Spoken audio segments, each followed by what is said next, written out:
같은 G7 멤버 일본? 됐어. 필요 없어. 지금 당장 한국에 싹 다 퍼주시오. 프랑스 엘리 제공이 꾸린 역대급 경제 사절단이 움직이기 시작하자 일본 전역이 지금 큰 충격에 빠졌습니다. 마크롱 대통령이 이끄는 프랑스 최고의 드림팀이 같은 G7 멤버인 일본을 그저 스치듯 지나쳐 버렸기 때문입니다. 겉으로는 일본의 예우를 갖추는 척했지만 사실 그건 형식적인 인사치레에 불과했습니다. 마크롱이 직접 공수한 프랑스 최고의 기업 수장들은 일본을 대충 패스하고 곧장 대한민국으로 기술을 돌려버렸기 때문이었죠. 수십조 원의 자금줄까지 통째로 들고 온 프랑스가 G7 의장국인 일본의 자존심까지 처참히 짓밟으며 한국의 모든 것을 걸어버린 진짜 이유는 대체 무엇일까요? 그 전에 잠깐 1초 만에 누를 수 있는 좋아요 버튼을 꾹 눌러주시면 영상 제작에 아주 큰 힘이 됩니다.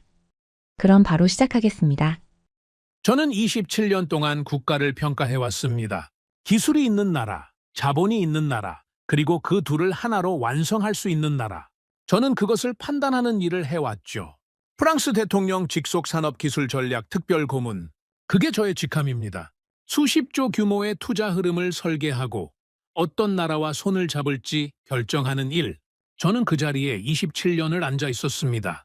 유럽 주요 국가의 산업 정책 설계에 참여했고 인공지능과 반도체, 양자 컴퓨터 협력 프로젝트의 구조를 직접 설계했습니다. 글로벌 기업 최고 경영자들과 직접 협상 테이블에 앉아왔고 그 협상의 결과가 세계 산업 지형을 바꾸는 일을 수도 없이 반복해왔죠. 저는 감정으로 판단하지 않습니다. 수치와 구조만 신뢰합니다. 가능성이 아니라 재현 가능한 시스템만 인정합니다.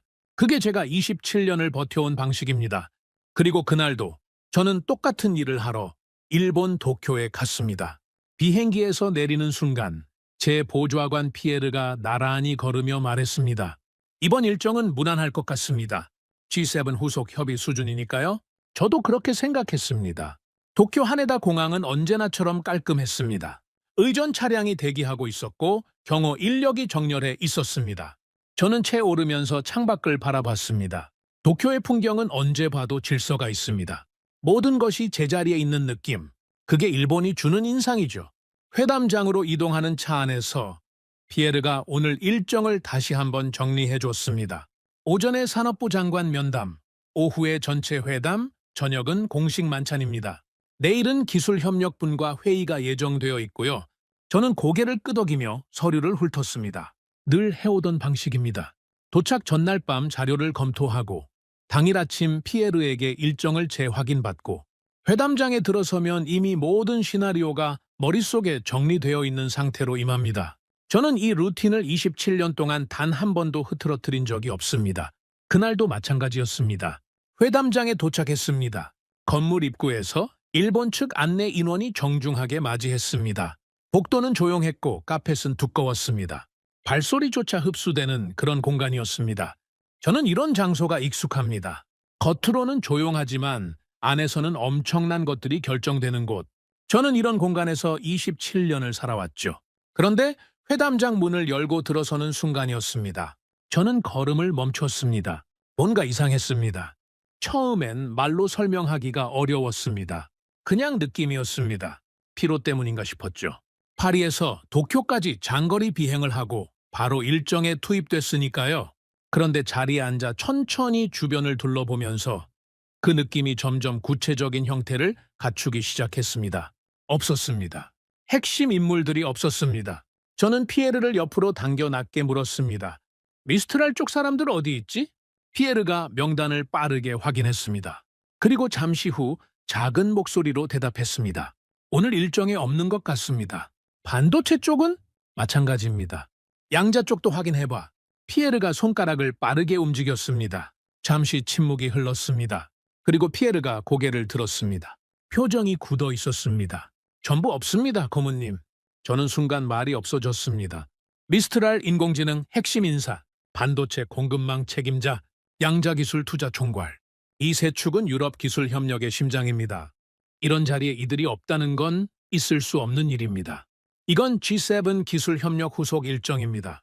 유럽 최고의 기술 드림팀이 반드시 와야 하는 자리입니다. 그런데 전부 보이지 않는다는 겁니까? 이게 우연이라고 생각하십니까? 이 바닥에서 27년을 일한 사람이 드리는 말씀입니다. 핵심 인물의 부재는 언제나 메시지입니다. 그들이 왜 없는지, 지금 어디에 있는지, 그게 이미 하나의 강력한 신호입니다. 저는 그 신호를 읽는 훈련이 되어 있습니다. 회담이 진행되는 동안 저는 조용히 태블릿을 열었습니다. 공식 일정표, 비공개 일정표, 동행 기업 명단, 하나씩 천천히 확인하기 시작했습니다. 대화 소리, 통역 목소리, 박수 소리, 그 모든 것이 배경으로 밀려났습니다. 저의 눈은 오직 화면에만 고정되어 있었습니다. 일정표에는 거짓말이 없습니다. 그리고 지금 뭔가 숨겨져 있었습니다. 공식 일정은 일본이었습니다. 그건 맞습니다. 그런데 비공개 일정들을 하나씩 들여다보자 이상한 점이 눈에 들어오기 시작했습니다. 기술협력 핵심 미팅들이 줄줄이 비공개 처리가 되어 있었죠. 이건 그 자체로는 흔한 일입니다. 고위급 기술 협의는 언론에 공개하지 않는 경우가 많으니까요. 그래서 처음엔 그냥 넘겼습니다.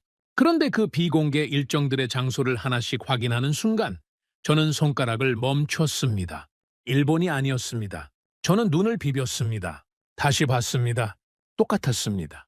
저는 피에르에게 태블릿을 건넸습니다. 피에르가 화면을 확인하더니 눈썹을 찌푸렸습니다. 이거? 장소가 이상한데요? 어디라고 나오나? 피에르가 조심스럽게 대답했습니다. 한국입니다. 다시 확인해봐. 피에르가 화면을 다시 들여다봤습니다. 손가락으로 항목 하나하나를 짚어가며 확인했습니다. 그리고 고개를 들었습니다. 확인했습니다. 전부 한국입니다, 고모님. 서울로 표기되어 있습니다. 저는 잠시 아무 말도 하지 않았습니다. 회담장 안은 여전히 분주했습니다. 통역이 이어지고 있었고 기념 촬영 준비가 한창이었습니다. 누군가 웃음을 터뜨렸고 박수 소리가 들렸습니다. 하지만 제 머릿속은 이미 완전히 다른 곳으로 가 있었습니다. 한국, 왜입니까? 왜 한국이라는 겁니까? 일본을 공식 방문하는 순방 일정에서 가장 중요한 기술 협력 미팅이 한국에서 진행된다는 겁니까? 그것도 비공개로, 언론에 알리지도 않고 공식 일정에도 넣지 않은 채로. 이건 단순한 일정 조정이 아닙니다. 누군가가 의도적으로 이 구조를 설계했다는 겁니다. 제가 27년 동안 이 일을 해오면서 이런 구조는 단 한 번도 본 적이 없습니다. 저는 명단을 처음부터 다시 훑었습니다. 미스트랄 인공지능 최고 경영자, 유럽 최대 양자 컴퓨터 기업 대표, 반도체 공급망 핵심 책임자, 그리고 그 외에도 제가 이름을 알고 있는 인물들이 줄줄이 비공개 일정에 묶여 있었습니다. 이들이 오늘 이 회담장에 없었던 이유가 이제 설명이 됩니다. 그들은 일본에 오지 않은 게 아니었습니다. 이미 다른 나라로 이동하고 있었던 겁니다. 조용히, 아무도 모르게. 그리고 그 나라는 한국이었습니다. 저는 피에르에게 말했습니다. 내일 일정 전부 비워. 피에르가 놀란 눈으로 저를 바라봤습니다. 대통령 오찬 일정도요? 전부 다. 하지만 고모님, 그건 외교적으로 결례가 될 수도 있습니다. 일본 측에서 피에르. 저는 조용하지만 단호하게 말했습니다. 전부 비워. 피에르가 더 묻지 않았습니다. 27년을 함께 일한 사람입니다. 제가 이런 표정을 지을 때가 어떤 상황인지 이 사람은 몸으로 압니다. 피에르는 조용히 고개를 끄덕이고 태블릿을 들었습니다. 저는 다시 화면으로 시선을 내렸습니다. 비공개 일정 목록에 반복해서 등장하는 그 단어를 다시 한번 확인했습니다. 한국, 그 단어 하나가 머릿속에서 지워지지 않았습니다. 저는 이 나라를 잘 안다고 생각했습니다. 빠르게 성장한 제조 강국, 기술은 있지만 구조는 아직 부족한 나라, 협력 가능성은 있지만 중심은 아닌 국가, 그렇게 평가해왔죠. 그런데 지금 제 눈앞에 펼쳐진 이 그림은 전혀 달랐습니다. 유럽 기술 드림팀 전체가 한 나라를 향해 비공개로 이동하고 있다는 겁니다. 언론 공개도 없이, 공식 일정도 없이, 조용히, 그리고 매우 빠르게. 이건 협력이 아닙니다. 이건 누군가 치밀하게 설계한 이동입니다. 그리고 그 이동의 목적지가 한국이라는 겁니다. 저는 27년 동안 세계의 산업 흐름을 읽어왔다고 자부해왔습니다. 어떤 나라가 올라오고 있는지, 어떤 나라가 밀려나고 있는지, 저는 그 흐름을 누구보다 먼저 읽어왔습니다. 그런데 그날 도쿄 회담장에서 저는 처음으로 제가 놓치고 있는 무언가가 있다는 것을 느꼈습니다. 그것도 아주 크고 결정적인 무언가를. 진짜 판은 아직 시작도 안 된 겁니다. 그리고 그 판이 벌어지고 있는 곳은 한국이었습니다. 그날 밤 저는 호텔 방에서 한숨도 자지 못했습니다. 도쿄의 밤은 조용했습니다. 창밖으로 도시의 불빛이 가득했죠. 저는 침대에 앉아 태블릿 화면을 들여다보고 있었습니다. 비공개 일정표, 동행 기업 명단, 그리고 반복해서 등장하는 그 단어. 한국. 자려고 누웠습니다. 눈을 감았습니다. 그런데 머릿속이 멈추질 않았습니다. 27년 동안 이 일을 해오면서 잠 못 이루는 밤이 없었던 건 아닙니다. 하지만 오늘 밤은 달랐습니다. 뭔가 큰 것을 놓치고 있다는 느낌. 그 느낌이 저를 놓아주지 않았습니다. 새벽 2시였습니다. 저는 결국 자리에서 일어났습니다. 그리고 피에르에게 메시지를 보냈습니다. 지금 올 수 있나? 3분 후 피에르가 방문을 두드렸습니다. 잠옷차림이었습니다. 머리가 헝클어져 있었죠. 그런데 눈빛은 말짱했습니다. 이 사람도 잠을 못 잔 겁니다. 저도 이상하다고 생각했습니다. 피에르가 방에 들어서며 말했습니다. 저는 아무 말 없이 의자를 가리켰습니다. 피에르가 앉았습니다. 저는 태블릿을 그 앞에 내려놨습니다. 미스트랄 최고 경영자 아르튀르 맹쉬. 지금 어디 있지? 피에르가 자신의 태블릿을 열었습니다. 빠르게 확인했습니다. 공식 일정상으로는 파리입니다. 그런데 피에르가 멈췄습니다. 그런데 항공 이동 기록을 보면 어제 인천행 비행기에 탑승한 것으로 확인됩니다. 저는 등받이에 몸을 기댔습니다. 인천, 한국의 관문입니다. 양자 컴퓨터 쪽은 피에르가 다시 확인했습니다. 잠시 후 천천히 고개를 들었습니다. 파스칼 아지도 같은 날 인천행입니다. 반도체 공급망 쪽 클로드 베르나르는 동일합니다. 저는 잠시 말이 없었습니다. 아르튀르 맹쉬, 파스칼 아지, 클로드 베르나르, 이 세 사람이 같은 날, 같은 목적지로 이동했다는 겁니까? 각자 다른 분야의 최고 책임자들이 공식 발표도 없이, 언론 공개도 없이 조용히 한국으로 들어갔다는 겁니까? 이게 우연이라고 생각하나 피에르. 피에르가 고개를 저었습니다. 우연이 아닙니다. 이건 설계된 겁니다. 바로 그 말이었습니다. 설계. 저도 같은 단어를 떠올리고 있었습니다. 이건 각자의 개별 일정이 우연히 겹친 게 아닙니다. 누군가가 이 이동을 기획했고 조율했고 철저하게 비공개로 유지했습니다. 그리고 그 목적지가 한국이었습니다. 저는 자리에서 일어났습니다. 창가로 걸어갔습니다. 도쿄의 새벽 불빛이 창문 가득 펼쳐져 있었습니다. 저는 그 불빛을 바라보며 천천히 생각을 정리했습니다. 인공지능, 양자 컴퓨터, 반도체 공급망, 이 세 가지가 동시에 한 나라로 이동하고 있습니다. 이 세 가지가 무엇을 의미하는지 아십니까? 이건 미래 산업의 전부입니다. 앞으로 20년, 30년 동안 세계 경제를 움직일 핵심 기술들이 전부입니다. 그 핵심들이 지금 한국을 향해 동시에 움직이고 있다는 겁니다. 피에르, 이 사람들이 한국에서 누구를 만나는지 확인할 수 있나? 피에르가 잠시 망설였습니다. 비공개 일정이라 공식 루트로는 어렵습니다. 하지만 제가 아는 사람을 통하면 가능할 수도 있습니다. 시간이 좀 걸리겠지만요. 얼마나?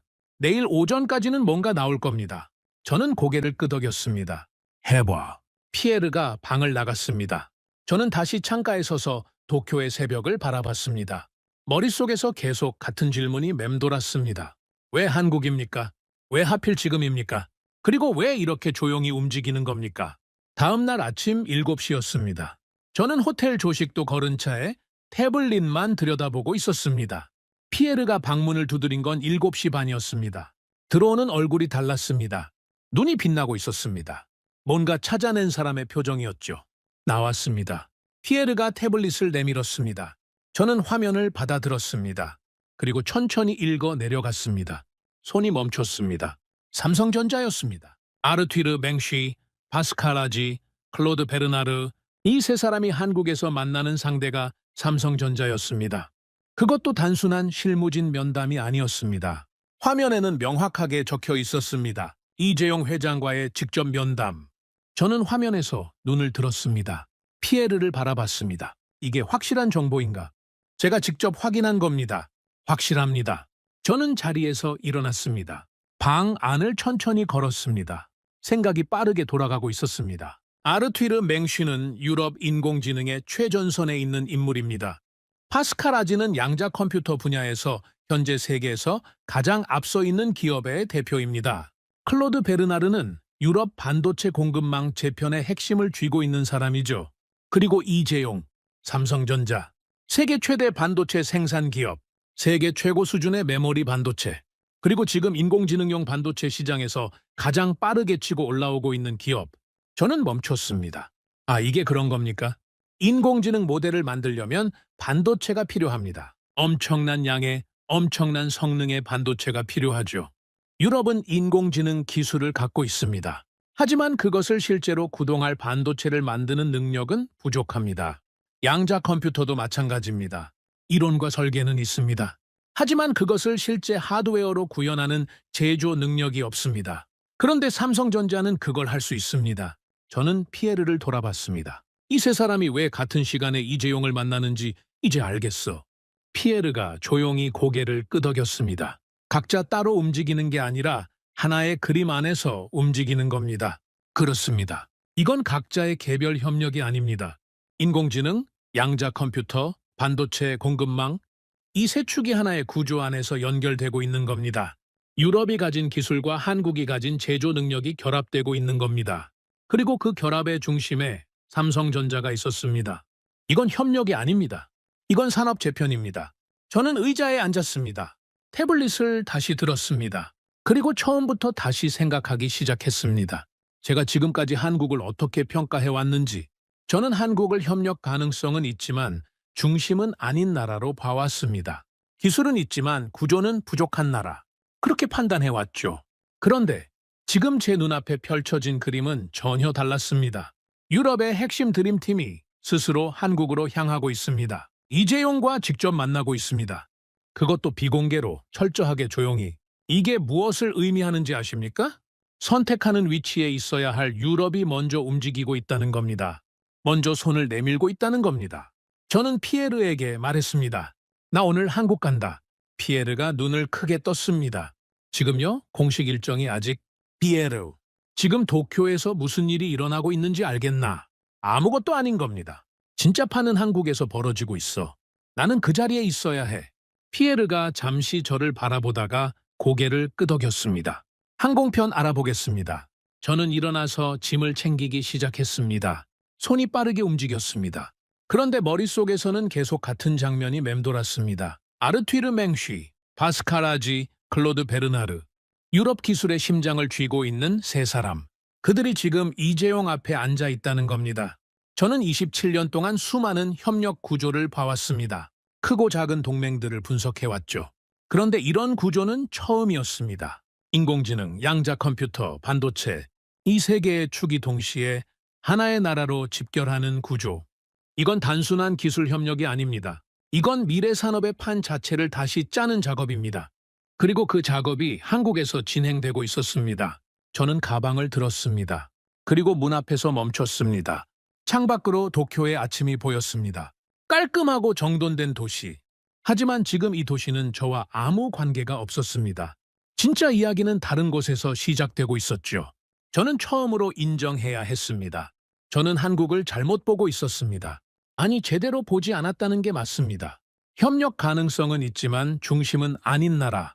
저는 그렇게 단정 지었습니다. 그런데 지금 유럽 최고의 드림팀이 스스로 그 나라를 향해 움직이고 있습니다. 중심이 아닌 나라에 왜 드림팀 전체가 모이는 겁니까? 선택받지 못할 나라에 왜 이재용이 그들을 맞이하는 겁니까? 저는 문을 열었습니다. 복도로 나섰습니다. 피에르가 이미 전화를 들고 항공편을 알아보고 있었습니다. 저는 걸으면서 생각했습니다. 한국에 가면 무엇을 보게 될지, 제가 놓친 것이 무엇인지, 그리고 이 거대한 그림의 끝이 어디로 향하는지. 한 가지는 확실했습니다. 이건 협력이 아닙니다. 이건 산업 패권의 재편입니다. 그리고 그 재편의 중심에 한국이 서 있었습니다. 인천국제공항은 거대했습니다.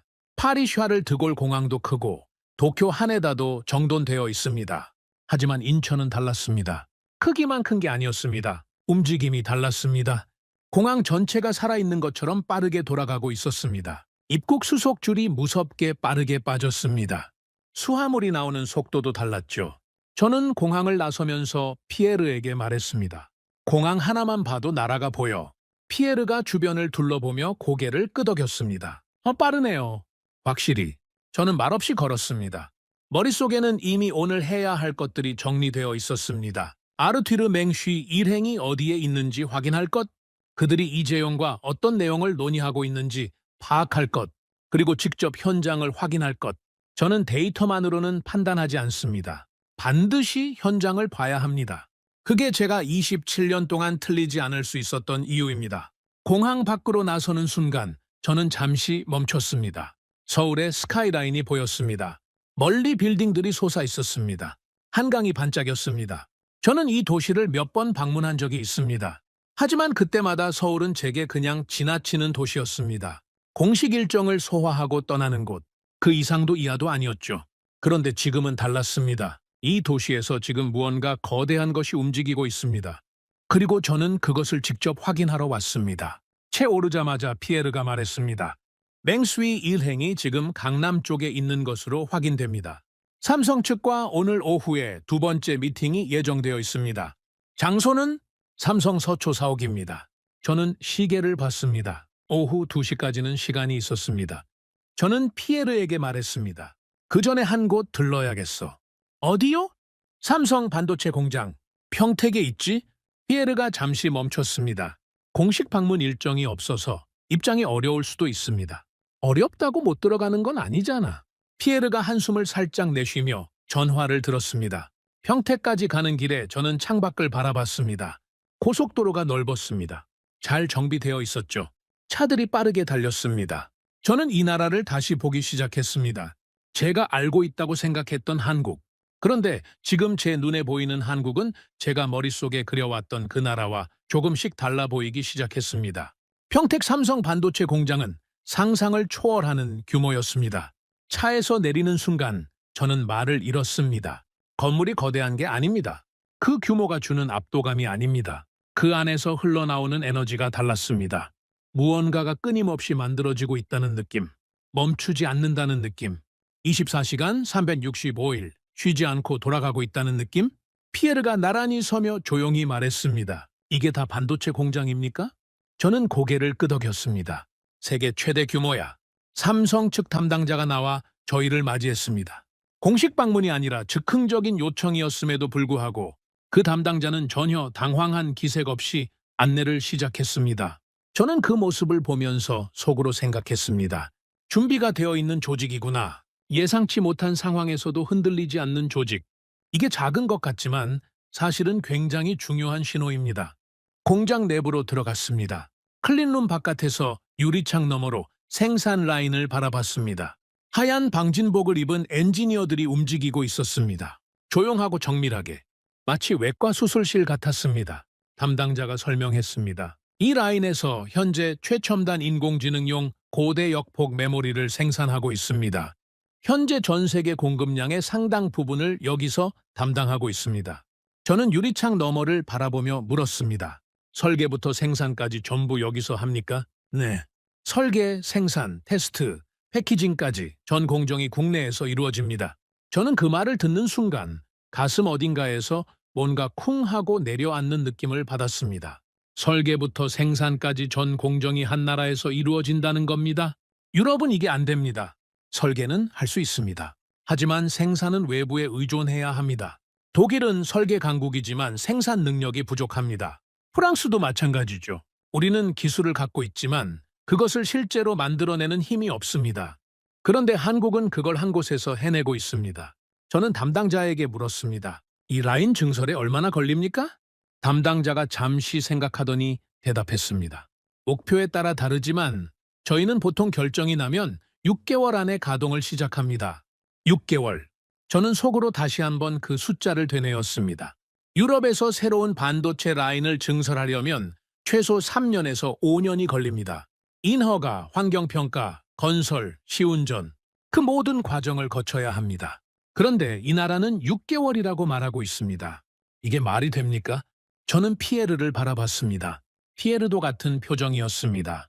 믿기 어렵다는 표정, 하지만 부정할 수 없다는 표정. 공장을 나서면서 저는 오랫동안 아무 말도 하지 않았습니다. 채 오른 후에도 한동안 침묵이 이어졌습니다. 피에르가 먼저 입을 열었습니다. 일본이 왜 밀렸는지 이제 알 것 같습니다. 저는 고개를 끄덕였습니다. 그렇습니다. 일본도 기술이 있습니다. 반도체 소재와 장비 분야에서는 여전히 세계 최고 수준이죠. 하지만 일본은 결정이 느립니다. 조직이 무겁습니다. 새로운 구조를 만드는데 시간이 너무 많이 걸립니다. 저는 일본과 수십 번의 협상을 해봤습니다. 일본은 완벽주의입니다. 하지만 그 완벽주의가 오히려 속도를 죽입니다. 반면 한국은 달랐습니다. 결정이 나면 즉각 실행합니다. 실행하면서 수정합니다. 완성되기를 기다리지 않습니다. 움직이면서 완성해 나갑니다. 이게 완전히 다른 시스템입니다. 서울로 돌아오는 길에 피에르가 태블릿을 내밀었습니다. 고모님, 이거 보십시오. 화면에는 금융 관련 내용이 담겨 있었습니다. 저는 천천히 읽어 내려갔습니다. BNP 파리바였습니다. 프랑스 최대 은행이자 유럽 최대 금융그룹 중 하나. BNP 파리바가 이번 한국 방문 일정에 연결되어 있었습니다. 단순한 금융 자문 역할이 아니었습니다. 투자 구조 설계에 직접 참여하고 있었습니다. 저는 화면을 들여다보며 숫자를 확인했습니다. 손이 멈췄습니다. 수십조였습니다. 단순한 기술 협력이 아닌 겁니다. 수십조 규모의 투자 구조가 이미 설계되고 있었습니다. 인공지능 기술과 양자 컴퓨터 연구, 그리고 삼성전자의 반도체 생산 능력을 하나로 묶는 거대한 투자 구조. 그 구조를 BNP 파리바가 자금 측면에서 뒷받침하고 있었습니다. 이건 협력이 아닙니다. 이건 완전히 새로운 산업 동맹입니다. 저는 피에르에게 말했습니다. 이 구조가 완성되면 어떻게 되는지 알아? 피에르가 조용히 대답했습니다. 유럽의 기술과 한국의 제조가 하나의 공급망으로 묶이는 겁니다. 그 다음은 피에르가 잠시 생각하다가 말했습니다. 미국도 중국도 이 공급망 바깥에서는 움직이기 어려워집니다. 저는 창밖을 바라봤습니다. 서울이 가까워지고 있었습니다. 빌딩들이 늘어났습니다. 도로가 넓어졌습니다. 이 도시가 새롭게 보이기 시작했습니다. 삼성 서초 사옥에 도착한 건 오후 2시가 조금 넘은 시각이었습니다. 저는 로비에 들어서는 순간 다시 한번 멈췄습니다. 로비가 조용했습니다. 하지만 그 조용함 안에 긴장감이 있었습니다. 무언가 중요한 일이 이 건물 안에서 진행되고 있다는 느낌. 로비 직원들의 눈빛이 평소와 달랐습니다. 절제되어 있었지만 그 안에 날이 서 있었습니다. 피에르가 낮게 말했습니다. 맹수의 일행이 지금 위층에 있습니다. 저는 고개를 끄덕였습니다. 그리고 로비 한편에 자리를 잡았습니다. 공식 미팅에 끼어들 생각은 없었습니다. 저는 그냥 기다리기로 했습니다. 그들이 내려올 때 표정을 보면 알 수 있습니다. 미팅이 어떻게 흘러갔는지, 무언가 결론이 났는지. 저는 27년 동안 그 표정을 읽는 훈련을 해왔습니다. 1시간쯤 지났을까요? 엘리베이터 문이 열렸습니다. 아르튀르 맹쉬가 나왔습니다. 그 뒤로 파스카라지, 클로드 베르나르가 따라 나왔습니다. 저는 그들의 얼굴을 바라봤습니다. 표정이 달라져 있었습니다. 들어갈 때의 표정을 저는 모릅니다. 보지 못했으니까요. 하지만 지금 나오는 표정은 알 수 있습니다. 긴장이 풀려 있었습니다. 하지만 단순히 편안해진 게 아니었습니다. 무언가를 확인한 사람의 표정이었습니다. 의심이 사라지고 확신이 들어선 사람의 표정. 맹수이가 로비를 가로질러 걸어오다가 저를 발견했습니다.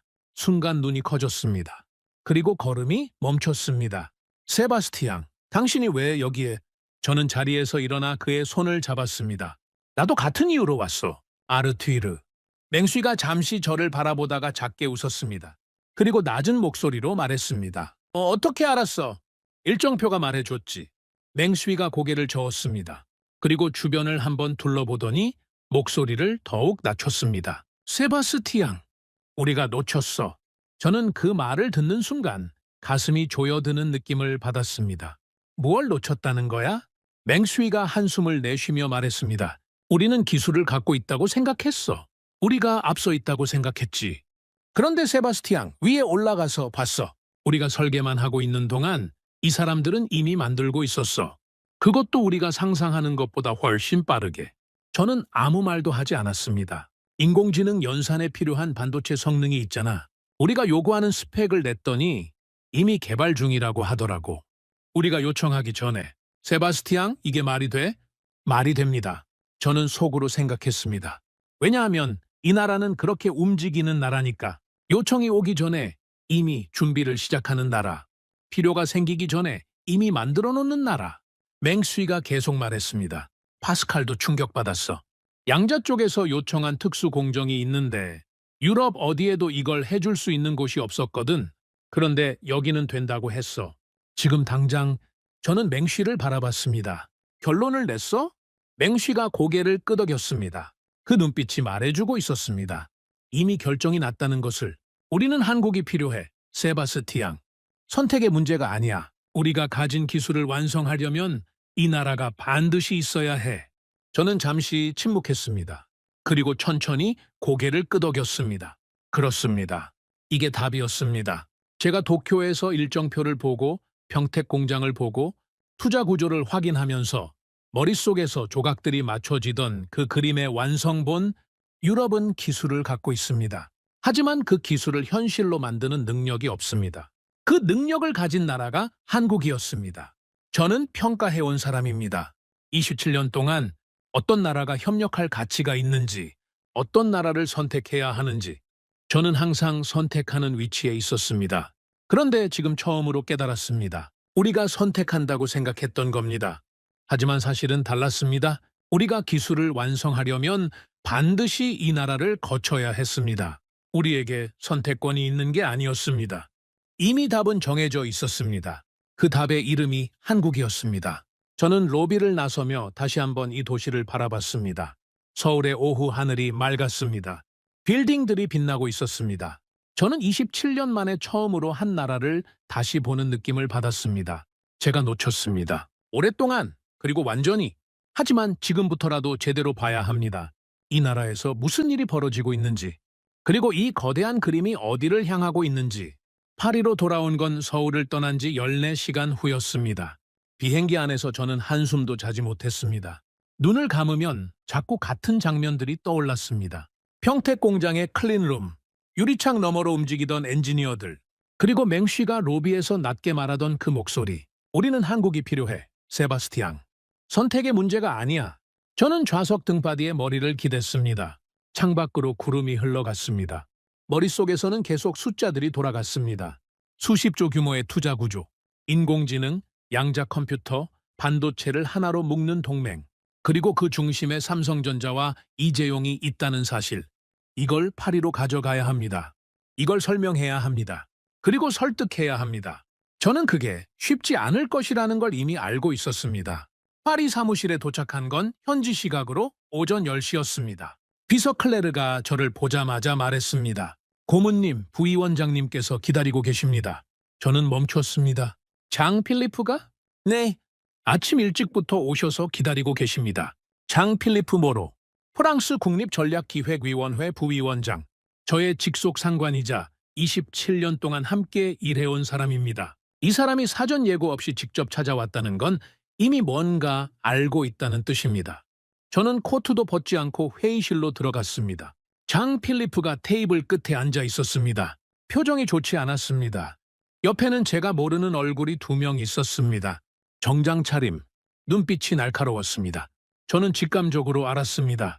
저쪽은 정보 개통 사람들이구나. 장 필리프가 먼저 말했습니다. 세바스티앙, 아니야. 명령하는 톤이었습니다. 저는 의자를 당겨 앉았습니다. 도쿄 공식 일정을 이탈했어. 공식 일정보다 중요한 게 생겼으니까요. 대통령 오찬을 빠졌어. 일본 측에서 항의가 들어왔다고. 저는 코트를 벗으며 차분하게 말했습니다. 일본 측 항의는 제가 직접 처리하겠습니다. 그것보다 지금 더 중요한 이야기를 해야 합니다. 장 필리프가 팔짱을 꼈습니다. 한국 말하는 거야? 저는 잠시 멈췄습니다. 이미 알고 있었군요. 알고 계셨습니까? 맹수이한테 보고받았어. 어제. 저는 속으로 한숨을 내쉬었습니다. 맹수이가 먼저 보고를 올린 겁니다. 그게 나쁜 건 아닙니다. 하지만 제가 직접 설명하기 전에 이미 그림이 그려져 있다는 뜻이기도 합니다. 그럼 이미 내용은 아시겠네요. 알아. 그래서 더 문제야. 옆에 앉아있던 낯선 남자 중 한 명이 끼어들었습니다. 드몽 고문. 저는 국가안보실 소속입니다. 이번 한국 관련 협력 논의가 어느 수준까지 진행됐는지 파악하고 싶습니다. 저는 그 남자를 바라봤습니다. 성함이 알 필요 없습니다. 저는 잠시 그를 바라보다가 장 필리프를 돌아봤습니다. 이분들이 왜 여기 있는 겁니까? 장 필리프가 무겁게 말했습니다. 세바스티앙, 이건 단순한 기술 협력 문제가 아니야. 한국에 우리 핵심 기술이 넘어간다는 건 안보 문제로도 볼 수 있어. 저는 테이블에 두 손을 올려놨습니다. 그리고 천천히 말했습니다. 핵심 기술이 넘어가는 게 아닙니다. 우리 기술과 한국의 제조 능력이 결합하는 겁니다. 완전히 다른 이야기입니다. 국가안보실 남자가 다시 말했습니다. 결합과 이전은 종이 한 장 차이입니다.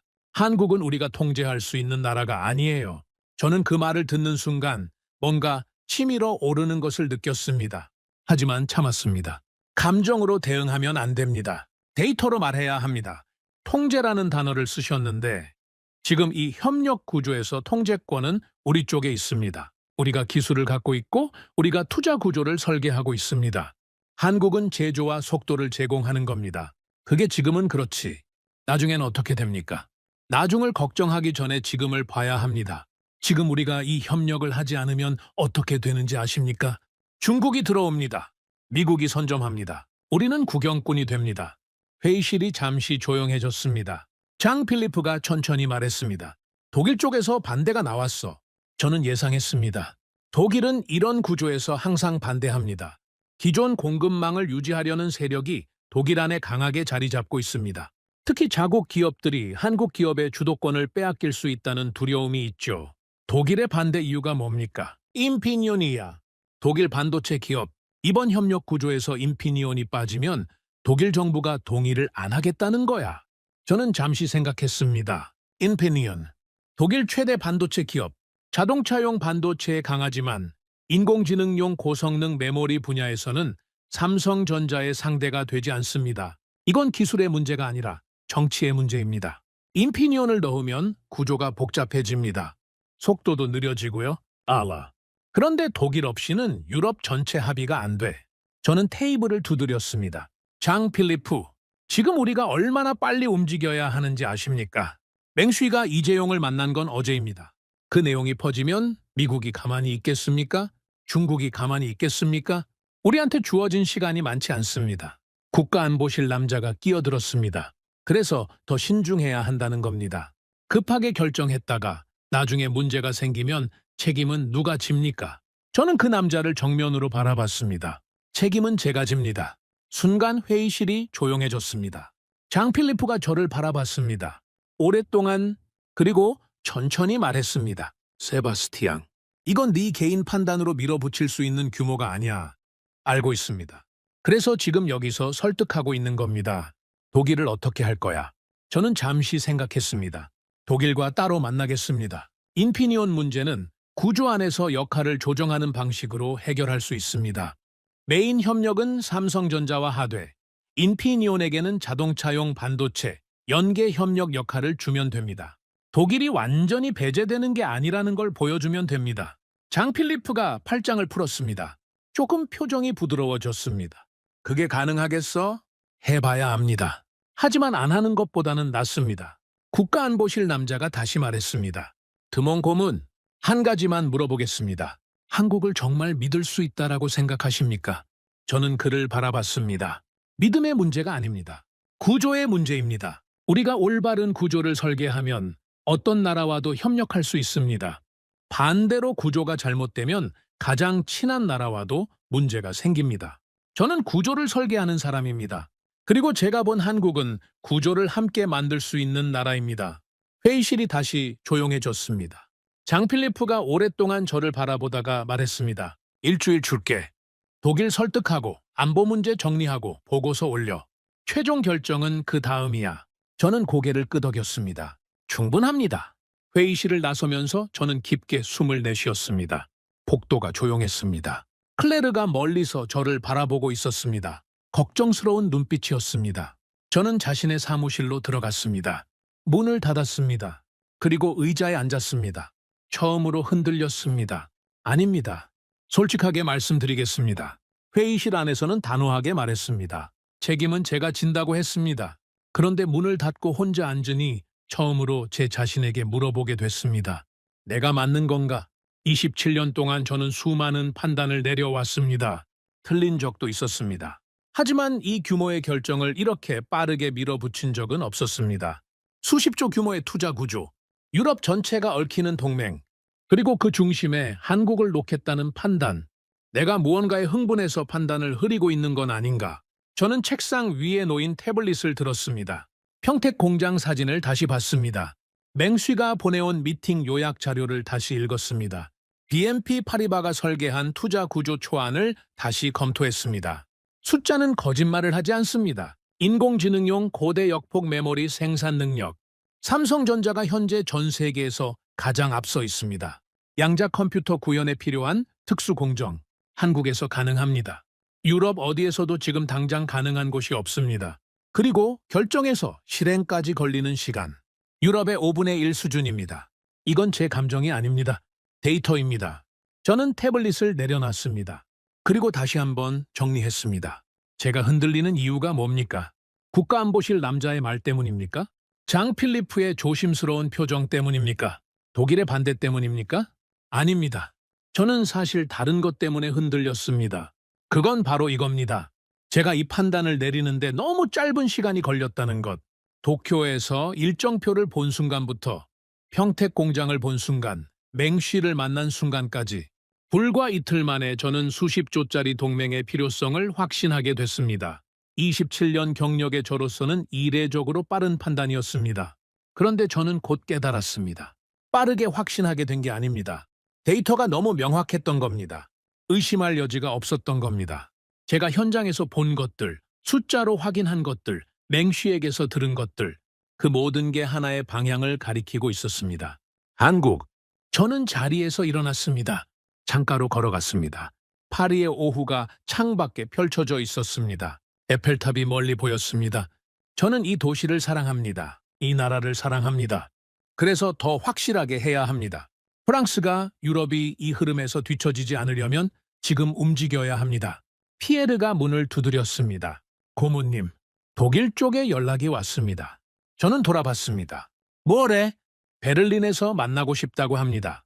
빠를수록 좋다고 했습니다. 저는 시계를 봤습니다. 오후 3시였습니다. 내일 아침 베를린으로 가자. 알겠습니다. 그리고 고모님, 피에르가 조심스럽게 말을 이었습니다. 아까 회의 어떻게 됐습니까? 표정이 좋지 않으셔서요. 저는 잠시 피에르를 바라봤습니다. 27년을 함께 일한 사람입니다. 이 사람 앞에서 솔직하지 않을 이유가 없습니다. 어렵게 됐어. 독일이 반대하고 안보 쪽에서도 제동을 걸고 있어. 피에르가 조용히 물었습니다. 고모님 생각은 변함없으십니까? 저는 창밖을 바라봤습니다. 파리의 하늘이 붉게 물들기 시작했습니다. 저는 천천히 대답했습니다. 변함없어. 피에르. 데이터가 그렇게 말하고 있으니까. 그리고 나는 27년 동안 데이터를 배신한 적이 없어. 피에르가 조용히 고개를 끄덕였습니다. 그럼 내일 베를린 준비하겠습니다. 피에르가 나갔습니다. 저는 다시 창가에 서서 파리의 저녁을 바라봤습니다. 내일 베를린에서 독일을 설득해야 합니다. 그 다음엔 안보 문제를 정리해야 합니다. 그리고 일주일 안에 보고서를 완성해서 최종 결정을 받아내야 합니다. 쉽지 않습니다. 아니, 솔직히 말하면 지금까지 제 27년 경력에서 가장 어려운 싸움이 될 수도 있습니다. 그런데 이상하게도 저는 두렵지 않았습니다. 평택 공장에서 본 그 클린룸이 떠올랐습니다. 쉬지 않고 돌아가던 생산 라인, 6개월이면 새 라인을 가동한다던 담당자의 말, 그리고 맹쉬의 목소리. 우리는 한국이 필요해. 선택의 문제가 아니야. 맞습니다. 선택의 문제가 아닙니다. 저는 내일 베를린으로 갑니다. 그리고 반드시 설득하고 돌아올 겁니다. 데이터가 제 편이니까, 숫자가 제 편이니까, 그리고 무엇보다 현실이 제 편이니까. 베를린은 차가웠습니다. 파리에서 베를린까지는 비행기로 1시간 남짓입니다. 짧은 거리죠. 하지만 두 도시의 공기는 완전히 다릅니다. 파리가 우아하고 유연하다면 베를린은 단단하고 직선적입니다. 이 도시는 타협을 좋아하지 않습니다. 독일 사람들이 그렇습니다. 설득하려면 감정이 아니라 숫자로 해야 합니다. 논리로 해야 합니다. 그리고 그들이 납득할 수 있는 구조를 보여줘야 합니다. 저는 그걸 잘합니다. 27년 동안 독일과 수없이 협상해 왔으니까요. 그런데 이번은 달랐습니다. 독일이 먼저 불렀습니다. 그것도 빠를수록 좋다고 했습니다. 이게 무슨 의미인지 저는 차 안에서 계속 생각했습니다. 반대하는 쪽이 먼저 부른다는 건 완전히 맞겠다는 게 아니라는 뜻일 수 있습니다. 조건을 달겠다는 뜻일 수도 있죠. 그렇다면 협상 여지가 있습니다. 회의 장소는 독일 연방경제부 청사였습니다. 두껍고 묵직한 벽, 높은 천장, 절제된 장식. 독일이라는 나라의 성격이 건물에 그대로 담겨 있었습니다. 안내를 받아 들어간 회의실에는 이미 3명이 기다리고 있었습니다. 가운데 앉은 사람이 핵심이겠구나 싶었습니다. 60 초반의 남자, 머리가 반백이었고 눈빛이 날카로웠습니다. 그가 먼저 말했습니다. 드몬 고문, 오래 기다렸습니다. 저는 독일 연방 경제부 산업정책 총괄 클라우스 바우어입니다. 저는 악수를 하며 자리에 앉았습니다. 바우어 총괄, 빠르게 불러주셔서 감사합니다. 바우어가 테이블 위에 손을 모으며 말했습니다. 솔직하게 이야기하죠. 우리는 이번 협력 구조에 문제가 있다고 생각합니다. 어떤 문제입니까? 인피니온입니다. 독일 최대 반도체 기업이 이번 구조에서 빠져 있습니다. 우리로서는 받아들이기 어렵습니다. 저는 고개를 끄덕였습니다. 예상했던 말이었습니다. 인피니온이 빠진 이유를 설명드리겠습니다. 이번 협력의 핵심은 인공지능, 연산용 고대 역폭 메모리입니다. 이 분야에서 현재 세계 최고 수준은 삼성전자입니다. 인피니온의 강점은 자동차용 반도체죠. 분야가 다릅니다. 인피니온을 억지로 이 구조 안에 넣으면 구조 자체가 흔들립니다. 바우어의 표정이 굳었습니다. 독일은 유럽 최대 산업국입니다. 우리가 빠진 협력 구조가 유럽 전체의 합의를 받을 수 있다고 생각하십니까? 그래서 제가 베를린에 온 겁니다. 인피니온을 배제하는 게 아니라 인피니온에게 맞는 역할을 드리겠다는 겁니다. 바우어가 눈을 좁혔습니다. 어떤 역할입니까? 저는 태블릿을 꺼냈습니다. 어젯밤 파리 사무실에서 밤새 정리한 자료였습니다. 이번 협력 구조의 2번째 축입니다. 인공지능 기술이 자동차 산업에 적용되는 단계. 자율주행 차량용 인공지능 제어 시스템. 이 영역에서 인피니온의 차량용 반도체는 핵심이 됩니다. 삼성전자의 인공지능용 반도체와 인피니온의 차량용 반도체가 하나의 생태계 안에서 연결되는 겁니다. 바우어가 화면을 들여다봤습니다. 옆에 있던 2 사람도 몸을 앞으로 기울였습니다. 잠시 침묵이 흘렀습니다. 바우어가 천천히 고개를 들었습니다. 이게 실제로 가능한 구조입니까? 삼성전자 측과 이미 초기 논의가 있었습니다. 인피니온과의 연계 협력 가능성에 대해 긍정적인 반응이었습니다. 바우어가 옆 사람과 낮은 목소리로 짧게 이야기를 나눴습니다. 저는 그냥 기다렸습니다. 바우어가 다시 저를 바라봤습니다. 드몬 고문, 당신은 한국을 얼마나 압니까? 솔직히 말씀드리겠습니다. 1달 전까지는 잘 안다고 생각했습니다. 그런데 직접 가보니 제가 모르는 게 훨씬 많았습니다. 바우어가 눈썹을 올렸습니다. 평택 반도체 공장을 직접 봤습니다. 바우어 총괄, 제가 27년 동안 유럽 전역의 산업 현장을 돌아다녔습니다. 그런데 그 규모와 속도는 처음이었습니다. 결정에서 실행까지 6개월, 유럽은 같은 일을 하는데 3년에서 5년이 걸립니다. 바우어가 팔짱을 꼈습니다. 속도만으로 판단해서는 안 됩니다. 맞습니다. 그래서 품질도 봤습니다. 정밀도도 봤습니다. 바우어 총괄, 한국은 실행하면서 완성합니다. 기다리지 않습니다. 움직이면서 수정합니다. 이게 우리와 근본적으로 다른 시스템입니다. 바우어가 창밖을 바라봤습니다. 베를린의 하늘이 잿빛이었습니다. 우리가 걱정하는 건 의존도입니다. 한국 한 나라에 우리 핵심 제조를 맡기게 되면 나중에 그 나라가 협력을 끊으면 어떻게 됩니까? 저는 오히려 안도했습니다. 이건 정치적 반대가 아닙니다. 현실적인 우려입니다. 설득할 수 있습니다. 바우어 총괄, 반대로 생각해 보십시오. 한국도 우리에게 의존하게 됩니다. 우리의 인공지능 기술, 양자 컴퓨터 설계, 유럽 시장. 한국은 이 구조 안에서 우리를 필요로 합니다. 의존은 양방향입니다.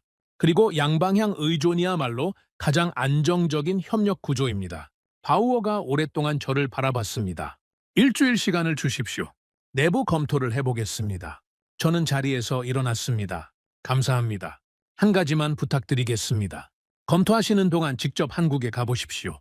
자료로 보는 것과 현장에서 보는 건 완전히 다릅니다. 베를린을 떠나는 차 안에서 피에르가 물었습니다. 어떻게 됐습니까? 됩니다. 일주일만 기다려봐요. 확신하십니까? 완전히 거부했다면 그 자리에서 끝났겠죠. 일주일을 달라고 했다는 건 가능성이 있다는 겁니다. 피에르가 고개를 끄덕이다가 말했습니다. 고문님, 한국에서 연락이 왔습니다. 삼성전자 측입니다. 직접 방문해서 기술 협력 테스트를 참관해줬으면 한다고 했습니다. 저는 잠시 생각했습니다. 테스트, 맹수위 일행이 제안한 협력 구조의 실현 가능성을 실제로 검증하는 작업입니다. 인공지능 모델을 삼성전자 반도체에 직접 적용해서 작동 여부를 확인하는 것.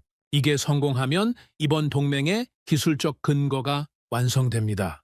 언제까지입니까? 이번 주 안으로 와줄 수 있냐고 합니다. 가자. 이틀 후 저는 다시 인천공항에 내렸습니다. 이번엔 맹쉬와 파스카라지도 함께였습니다. 테스트 장소는 삼성전자 서울연구소였습니다. 테스트는 오전부터 시작됐습니다. 삼성전자 엔지니어들과 맹쉬팀 연구원들이 같은 화면을 보며 작업했습니다. 저는 한쪽에 자리를 잡고 관찰했습니다. 첫 번째는 인공지능 연산 속도 검증이었습니다. 맹스위 팀의 인공지능 모델을 삼성전자 최신 반도체에 올려서 실제 연산 속도를 측정하는 것. 핵심은 단순합니다. 유럽의 인공지능 기술이 한국의 반도체 위에서 제대로 작동하느냐. 10분쯤 지났을 때였습니다. 맹쉬가 갑자기 화면에 바짝 다가갔습니다. 이게 맞아? 삼성전자 엔지니어가 고개를 끄덕였습니다. 맞습니다. 현재 연산 속도입니다. 맹쉬가 옆 연구원과 빠르게 확인하더니 천천히 의자의 등을 기댔습니다. 저는 다가갔습니다. 어떻게 됐어? 맹쉬가 저를 올려다봤습니다. 놀라움과 확신이 동시에 담긴 눈빛이었습니다.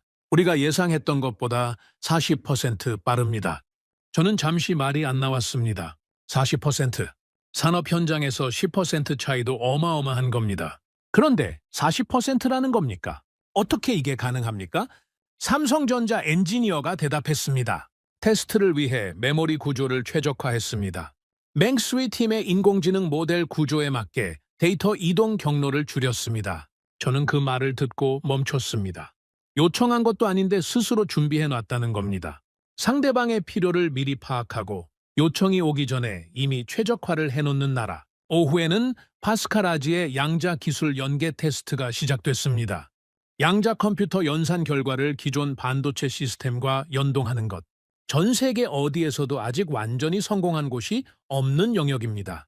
삼성전자 엔지니어들이 중간 변환 레이어를 두는 새로운 방식을 제안했습니다. 파스칼 팀이 그 방식으로 작업을 시작했습니다. 두 팀이 언어는 달랐지만 빠르게 소통했습니다. 기술의 언어는 하나니까요.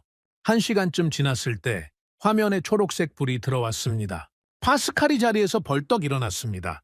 됐어! 회의실이 순간 조용해졌다가 폭발했습니다. 파스칼이 저에게 달려왔습니다. 세바스티앙, 유럽에서 2년 동안 못한 걸 여기서 오늘 하루 만에 해냈어. 저는 천천히 말했습니다. 이건 기술의 문제가 아니야, 파스칼. 시스템이 달라. 파스칼이 고개를 끄덕였습니다. 알아. 이 사람들은 설명하지 않아. 이미 실행하고 있어. 저는 창가로 걸어갔습니다.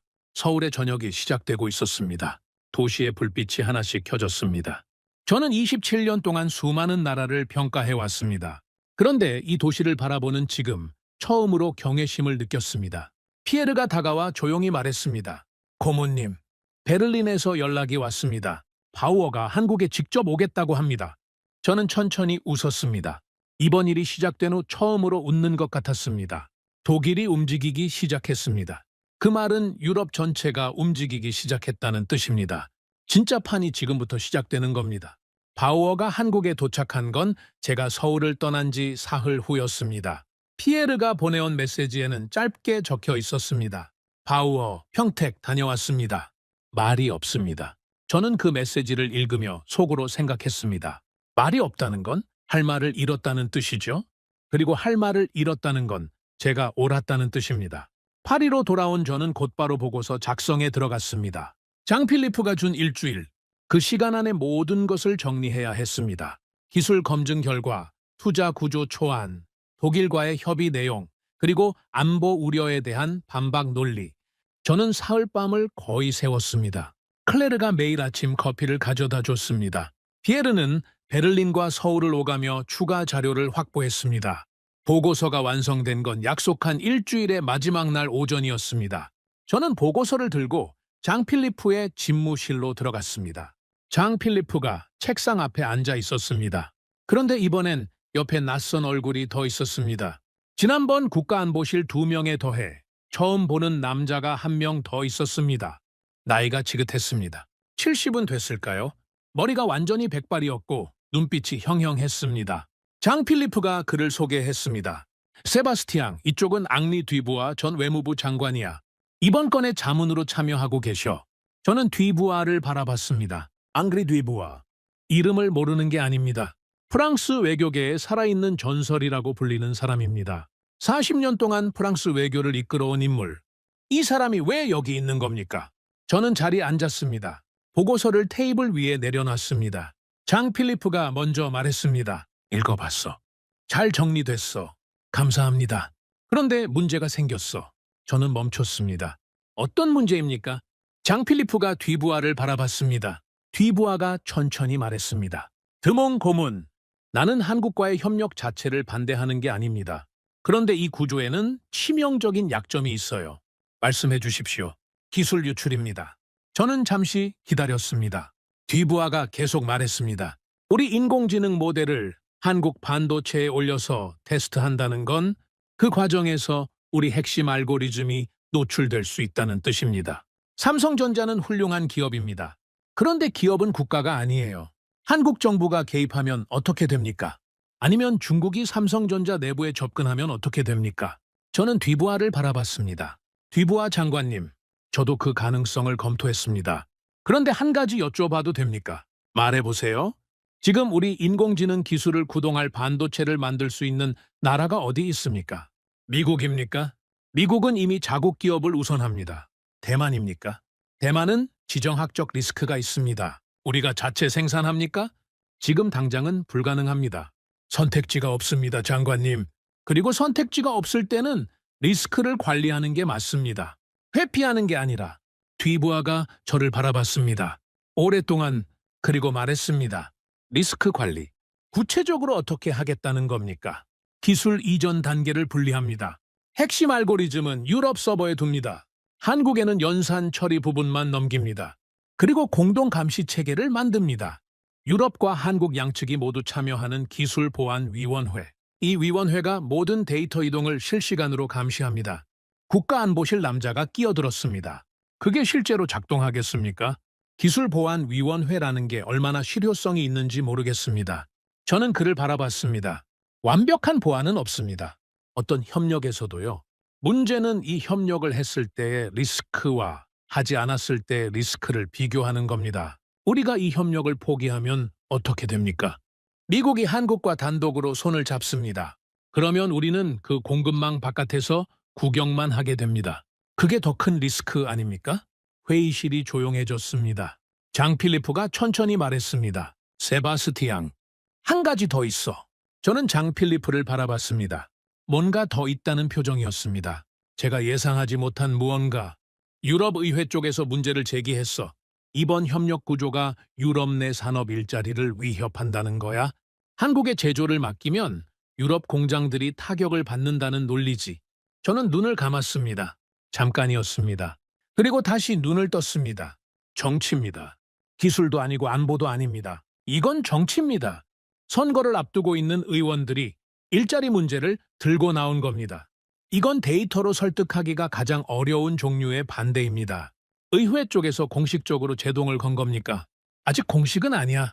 그런데 이게 공식화되면 우리가 아무리 밀어붙여도 정치적으로 막힐 수 있어. 뒤부아가 말을 이었습니다.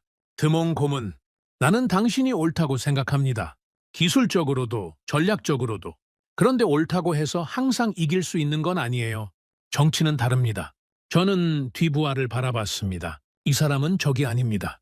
현실을 말해주고 있는 겁니다. 40년 외교 경험에서 나오는 현실을 장 필리프가 마지막으로 말했습니다. 세바스티앙, 최종 결정 회의가 사흘 후야. 위원회 전체가 모이는 자리. 거기서 이 프로젝트의 계속 여부가 결정돼. 그리고 솔직히 말할게. 지금 분위기가 좋지 않아. 안보 문제, 의회 압박, 독일 내부 이견. 이 세 가지가 한꺼번에 나오고 있어. 저는 천천히 물었습니다. 제가 직접 발표할 수 있습니까? 장 필리프가 저를 바라봤습니다. 네가 하겠어? 제가 시작한 일입니다. 제가 마무리해야죠. 장 필리프가 잠시 생각하다가 고개를 끄덕였습니다. 요하! 발표 준비해. 회의실을 나서면서 저는 복도에 멈춰 섰습니다. 벽에 손을 짚었습니다. 솔직히 말씀드리겠습니다. 그 순간 처음으로 다리가 약간 떨렸습니다. 겉으로는 단호하게 말했습니다. 제가 하겠다고 했습니다. 하지만 속으로는 처음으로 진짜 두려움을 느꼈습니다. 안보 문제, 의회의 압박, 독일 의견. 이 세 가지가 동시에 저를 향하고 있습니다. 그리고 사흘 후 최종 결정 회의에서 제가 이것들을 전부 뚫어야 합니다. 혼자서 피에르가 다가왔습니다. 고모님, 괜찮으십니까? 괜찮아. 표정이 괜찮다고. 저는 벽에서 손을 떼고 똑바로 섰습니다. 피에르가 조용히 물었습니다. 사흘 안에 뭘 준비해야 합니까? 저는 생각했습니다. 안보 문제에 대한 구체적인 기술 보안 설계, 일자리 문제에 대한 반박 데이터, 그리고 독일 바우어의 공식 지지 확보, 이 세 가지를 사흘 안에 해야 합니다. 일단 바우어한테 전화해. 최종 회의에 직접 참석해 줄 수 있는지 물어봐. 독일 대표가 프랑스 위원회 회의에 직접 참석하는 건 이례적인데요. 이례적인 상황이니까 이례적인 방법을 써야죠. 피에르가 고개를 끄덕이며 전화를 들었습니다. 저는 사무실로 돌아왔습니다. 문을 닫고 혼자 앉았습니다. 그리고 처음부터 다시 생각하기 시작했습니다. 뒤부하가 한 말이 머릿속에 맴돌았습니다. 옳다고 해서 항상 이길 수 있는 건 아니다. 정치는 다르다. 맞습니다. 저도 압니다. 그런데 저는 정치인이 아닙니다. 저는 전략가입니다. 그리고 전략가는 감정이 아니라 구조로 싸웁니다. 제가 지금 가진 게 뭔지 정리해봐야 합니다. 저는 종이를 꺼냈습니다. 태블릿이 아니라 종이였습니다. 중요한 생각을 정리할 때 저는 반드시 손으로 씁니다. 27년 동안의 습관입니다. 우리 쪽에 있는 것들. 기술 검증 완료. 인공지능 연산 속도 40% 향상 데이터. 양자 기술 연계 테스트 성공. BNP 파리바 투자 구조 고안. 맹수이 파스카라지의 직접 경험 증언. 그리고 바우어가 평택을 보고 말을 잃었다는 사실. 상대 쪽에 있는 것들. 기술 유출 우려. 의회 일자리 논리. 독일 내부 이견. 국가안보실 반대. 그리고 뒤부하의 경고. 저는 두 목록을 비교했습니다.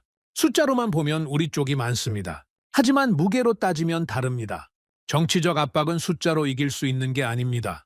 그렇다면 어떻게 해야 합니까? 저는 오랫동안 생각했습니다. 그리고 결론에 도달했습니다. 기술로만 싸우면 안 됩니다. 이번엔 다른 언어로 말해야 합니다. 의회가 두려워하는 건 일자리입니다. 그렇다면 일자리로 말해야 합니다. 이 협력 구조가 유럽의 일자리를 빼앗는 게 아니라 새로운 일자리를 만든다는 것을 보여주어야 합니다. 저는 다시 계산하기 시작했습니다. 인공지능 산업이 유럽에서 성장하면 몇 개의 일자리가 만들어지는지, 자율주행 산업과 인피니온의 연계가 독일에 어떤 경제 효과를 가져오는지, 양자 기술이 상용화되면 어떤 새로운 산업이 탄생하는지 숫자들이 나오기 시작했습니다. 저는 계속 썼습니다. 새벽 2시였습니다. 피에르가 조용히 문을 두드렸습니다. 고모님, 바우어한테서 연락 왔습니다. 저는 고개를 들었습니다. 뭐래? 피에르가 천천히 말했습니다. 참석하겠다고 합니다. 저는 잠시 눈을 감았습니다. 바우어가 옵니다. 독일 연방경제부 산업정책 총괄이 프랑스 위원회 회의에 직접 참석합니다. 이건 외교적으로도 이례적인 일입니다. 바우어가 평택에서 무언가를 봤다는 뜻입니다. 그리고 그게 그를 움직였다는 뜻입니다. 그리고 한 가지 더 전해달라고 했습니다. 뭘? 피에르가 메모를 읽었습니다. 드몬 고문이 옳습니다. 제가 직접 확인했습니다. 그 말 전해달라고 했습니다. 저는 천천히 의자에 등을 기댔습니다. 그리고 처음으로 입가에 미소가 생겼습니다. 바우어가 직접 확인했습니다. 현장을 보고 돌아온 사람의 말입니다. 데이터가 아니라 눈으로 본 사람의 말입니다.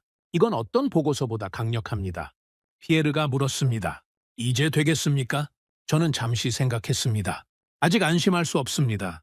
안보 문제가 남아 있습니다. 의회 압박도 남아 있습니다. 사흘 후 최종 회의에서 이 모든 것을 뚫어야 합니다. 하지만 한 가지는 분명해졌습니다. 저는 혼자가 아닙니다. 바우어가 옵니다. 맹수이가 있습니다. 파스칼이 있습니다. 그리고 무엇보다 데이터가 있습니다. 현장에서 확인된 숫자들이 있습니다. 요청하기도 전에 반도체를 최적화해놓는 나라의 이야기가 있습니다. 유럽에서 2년 동안 못한 것을 하루 만에 해낸 그 순간의 이야기가 있습니다. 저는 자리에서 일어났습니다. 창가로 걸어갔습니다. 파리의 새벽이 창밖에 펼쳐져 있었습니다. 에펠탑의 불빛이 켜져 있었습니다. 저는 이 도시를 사랑합니다. 이 나라를 사랑합니다. 그래서 이 싸움을 져서는 안 됩니다. 피에르. 네? 사흘 동안 잠 못 잔다. 각오해. 피에르가 짧게 웃었습니다. 이미 각오했습니다. 저는 다시 책상으로 돌아왔습니다. 종이를 다시 펼쳤습니다. 그리고 썼습니다. 데이터는 거짓말하지 않는다. 지금 멈추면 끝이다. 사흘 후 저는 그 회의실에서 모든 것을 걸어야 합니다. 27년 경력을, 이 프로젝트를, 그리고 제 판단을. 두렵습니까? 솔직히 말씀드리겠습니다. 두렵습니다. 하지만 물러서지 않겠습니다. 최종 결정 회의는 오전 10시였습니다. 저는 9시 반에 건물에 도착했습니다. 복도를 걸으면서 저는 지난 사흘을 떠올렸습니다. 거의 잠을 자지 못했습니다. 피에르와 밤새 자료를 정리했습니다. 일자리 창출 데이터를 계산했습니다. 기술 보안 설계를 다시 짰습니다. 그리고 발표 원고를 12번 고쳐 썼습니다. 준비는 됐습니다. 그런데 이상하게 발이 무거웠습니다. 회의실 앞에서 피에르가 기다리고 있었습니다. 그리고 그 옆에 바우어가 서 있었습니다. 베를린에서 직접 날아온 겁니다. 바우어가 저를 보자 악수를 건넸습니다. 드몽 고문, 잘 주무셨습니까? 못 잤습니다. 바우어 총괄은요? 저도 못 잤습니다. 바우어가 짧게 웃었습니다. 저는 그 웃음에서 뭔가를 느꼈습니다. 이 사람도 각오하고 왔구나. 저 혼자 싸우는 게 아니구나. 고맙습니다. 직접 와주셔서. 바우어가 고개를 저었습니다. 제가 평택을 보고 왔습니다. 드몽 고문, 제가 틀렸습니다. 그리고 틀렸다는 걸 인정하는 자리에는 직접 와야 합니다. 저는 그 말을 듣는 순간 가슴이 뜨거워지는 느낌을 받았습니다. 27년 동안 이 일을 해오면서 반대하던 사람이 이렇게 직접 와서 틀렸다고 말하는 경우는 처음이었습니다. 회의실 문이 열렸습니다. 안으로 들어서는 순간 저는 그 분위기를 읽었습니다. 테이블을 둘러싼 12명의 얼굴. 장필리프가 상석에 앉아 있었습니다. 뒤부하가 그 옆에 있었습니다. 국가안보실 2명, 그리고 제가 처음 보는 얼굴들이 여럿 있었습니다. 유럽의회 쪽 인사들인 것 같았습니다. 공기가 무거웠습니다. 장필리프가 말했습니다. 시작하죠. 드몽 고문, 발표해 주십시오. 저는 자리에서 일어났습니다. 태블릿을 들었습니다. 그리고 잠시 테이블을 한 바퀴 둘러봤습니다. 12개의 눈이 저를 바라보고 있었습니다. 의심하는 눈, 기다리는 눈, 그리고 이미 반대를 결심한 눈. 저는 태블릿을 내려놨습니다. 자료 없이 말하기로 했습니다. 여러분, 저는 오늘 보고서를 읽지 않겠습니다. 대신 제가 직접 본 것들을 말씀드리겠습니다. 회의실이 조용해졌습니다. 저는 평택 반도체 공장에 갔습니다. 클린룸 유리창 너머로 생산 라인을 봤습니다. 24시간 멈추지 않는 라인. 하얀 방진복을 입은 엔지니어들이 조용하고 정밀하게 움직이고 있었습니다. 담당자가 말했습니다. 결정이 나면 6개월 안에 새 라인을 가동한다고. 우리 유럽은 같은 일을 하는데 3년에서 5년이 걸립니다. 아무도 말이 없었습니다. 저는 삼성전자 연구소에서 테스트를 참관했습니다. 우리 유럽의 인공지능 모델을 한국 반도체에 올렸습니다. 결과가 나왔습니다. 우리가 예상했던 것보다 40% 빠른 연산 속도. 그런데 더 놀라운 건 그게 아닙니다. 삼성전자 엔지니어들이 설명했습니다. 우리 모델에 맞게 반도체 구조를 미리 최적화해놨다고. 우리가 요청하기 전에 이미 국가안보실 남자가 끼어들었습니다. 그게 바로 문제입니다. 우리 기술을 그쪽에서 먼저 들여다봤다는 뜻 아닙니까? 저는 그를 바라봤습니다.